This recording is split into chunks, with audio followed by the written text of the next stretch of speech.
السلام علیکم ورحمۃ اللہ وبرکاتہ۔ ناظرین، اللہ تعالیٰ نے انسان کو اشرف المخلوقات بنا کر پیدا کیا ہے، لیکن پھر بھی کچھ لوگ اس شرف کو، عزت کو قبول کرنا پسند نہیں کرتے ہیں، بلکہ بدترین مخلوق کتا بننے کی خواہش کرتے ہیں۔ چلیے ہم دیکھتے ہیں کہ یہ صاحب کیا کہہ رہے ہیں۔ نماز پڑھے تو پوچھ فرض پڑھ رہے ہیں، نفل پڑھ رہے ہیں، سنت پڑھ رہے ہیں، واجب پڑھ رہے ہیں، نماز میں ہے مسئلے، تو جھنڈے میں کہیں بلایا؟ کیا جھنڈا اللہ تعالیٰ بھیجے سو ہے؟ غوث کے غلام نکالے سو ہے؟ غلام کی نکالی ہوئی چیز فرض واجب سنت نہیں ہوتی، عقیدت ہوتی ہے، محبت ہوتی ہے۔ جھنڈا فرض ہے اس لیے نہیں چڑھاتے، جھنڈا واجب ہے خدا کی قسم اس لیے نہیں چڑھاتے، سنت ہے اس لیے جھنڈا نہیں چڑھاتے، غوث کے کتے ہیں اس لیے اپنے گھروں پہ جھنڈا چڑھاتے ہیں۔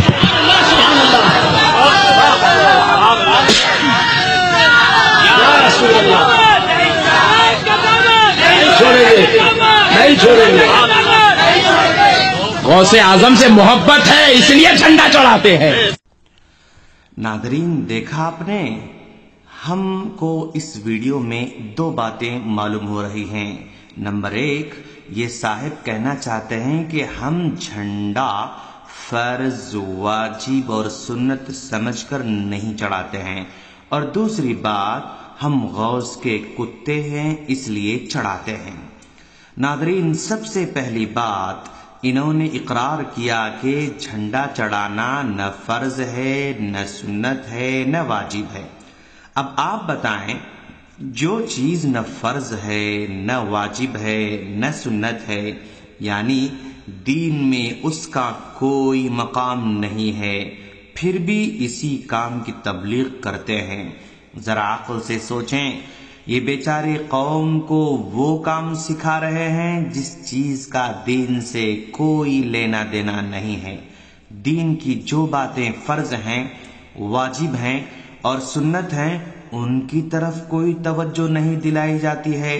آج نوجوان بے نمازی ہیں، نوجوان گمراہی کی طرف جا رہے ہیں، گانا بجانا عام ہو رہا ہے، قرآن سے دور ہو رہے ہیں، نبی کی سیرت سے دور ہو رہے ہیں، جبکہ ان چیزوں کا جاننا، عمل کرنا فرض ہے، واجب ہے، سنت ہے۔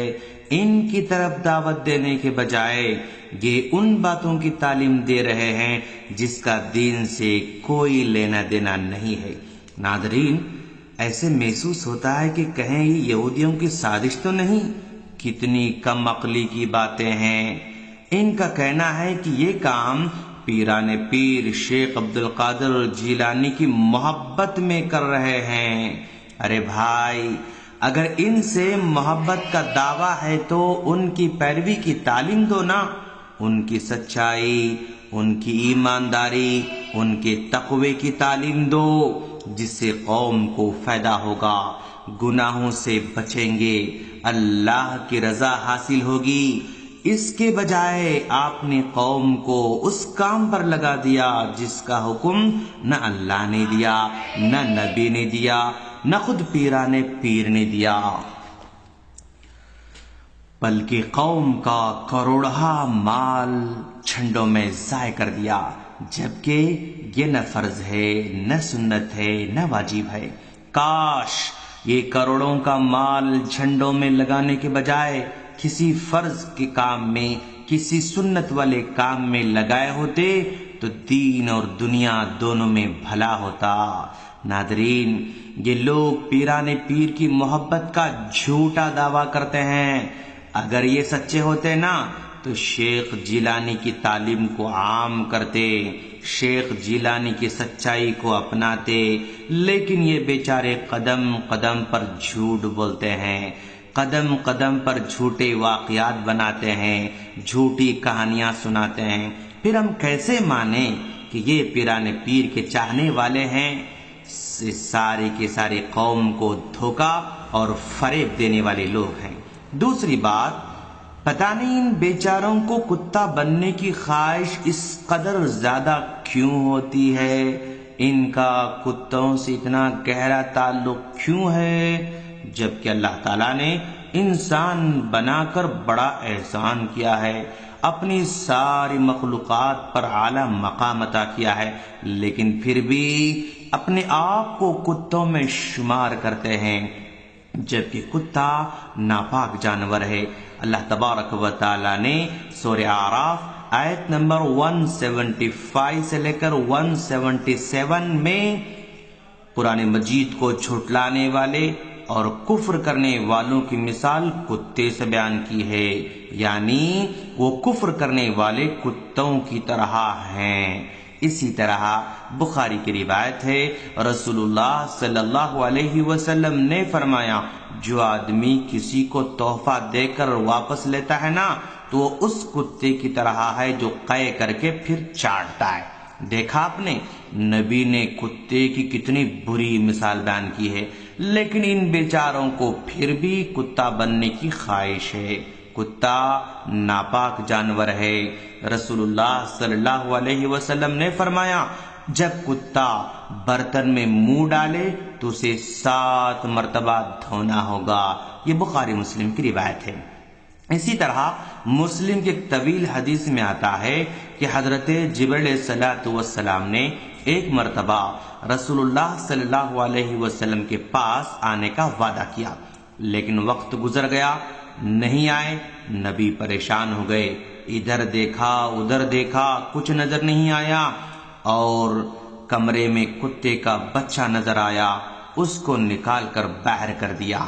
اور جب حضرت جبرائیل علیہ السلام تشریف لائے تو پوچھا کہ آپ وقت پر نہیں آئے، تو حضرت جبرائیل علیہ السلام نے کہا، یہ کتا جو آپ کے کمرے میں تھا اس کی وجہ سے ہم گھر میں داخل نہیں ہو سکتے، اسی نے مجھے روک رکھا تھا۔ اور پھر کہا، جس گھر میں کتا ہو، جس گھر میں تصویر ہو، ہم وہاں داخل نہیں ہوتے ہیں۔ یہ مسلم کی روایت ہے۔ بھائیو، دیکھا آپ نے، جہاں یہ کتا ہوتا ہے نا وہاں رحمت کے فرشتے بھی داخل نہیں ہوتے ہیں۔ جس برتن میں یہ کتا منہ ڈالے نا وہ برتن 7 مرتبہ دھونا پڑتا ہے، لیکن پھر بھی یہ قوم کو کتے بننے کی تعلیم دے رہے ہیں۔ یہ لوگ قوم کو یہود و نصارہ سے بھی آگے لینا چاہتے ہیں۔ کیوں؟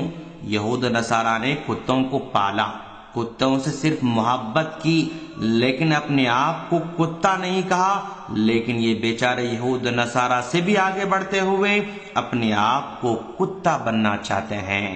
جب ہم انہیں کتا بننے سے منع کرتے ہیں تو یہ لوگ اصحاب کہف کے کتے کی مثال بیان کرتے ہیں کہ دیکھو ان نوجوانوں کے ساتھ کتا تھا، وہ کتا اتنا مقدس ہوا کہ اللہ نے قرآن میں ذکر کیا۔ کاش یہ لوگ اس واقعے میں کتے کی مثال لینے کے بجائے ان نوجوانوں کی مثال لیے ہوتے تو کتنا اچھا ہوتا۔ ان نوجوانوں نے شرک سے بچنے کے لیے گھر بار کو چھوڑا، خاندان والوں کو چھوڑا، گاؤں والوں کو چھوڑا، اپنے ایمان بچانے کے لیے غار میں پناہ لی۔ یہ اصحاب کہف وہ نوجوان تھے جو شرک سے بچنے کے لیے سب کچھ قربان کیا تھا، لیکن بدقسمتی سے آج اسی شرک میں نوجوانوں کو ملوث کیا جا رہا ہے۔ ان کی عقلوں کو کیا ہوا ہوگا؟ اصحاب کہف کے جنتی نوجوانوں کو بھلا دیا اور نجس کتے کو پکڑ لیا۔ کیا قرآن میں ذکر ہونے سے کتا مقدس ہو جائے گا؟ ارے قرآن میں تو فرعون کا بھی ذکر ہے، حامان کا بھی ہے، ابو لہب کا بھی ہے، ابلیس کا، شیطان کا، خنزیر کا بھی ذکر ہے۔ کیا یہ بھی مقدس ہو جائیں گے؟ نہیں دوستو، یہ سراسر گمراہی ہے۔ یہ اپنے آپ کو کتا بننے کی خواہش ظاہر کرنا عاجزی و انکساری بھی نہیں ہے، کیونکہ عاجزی میں حرام اور نجس جانور بننے کی خواہش کرنا جائز نہیں ہے۔ دوستو، محبت میں کتا نہ بنے بلکہ پیروکار بنے۔ کتا بن کر نجس اور ناپاک بننے کے بجائے ان کی تعلیمات کی پیروی کر کے پاک اور باعزت بنے۔ ہم اللہ سے دعا کرتے ہیں کہ باری تعالیٰ تو ان لوگوں کو ہدایت نصیب فرما، آمین۔ السلام علیکم ورحمۃ اللہ وبرکاتہ۔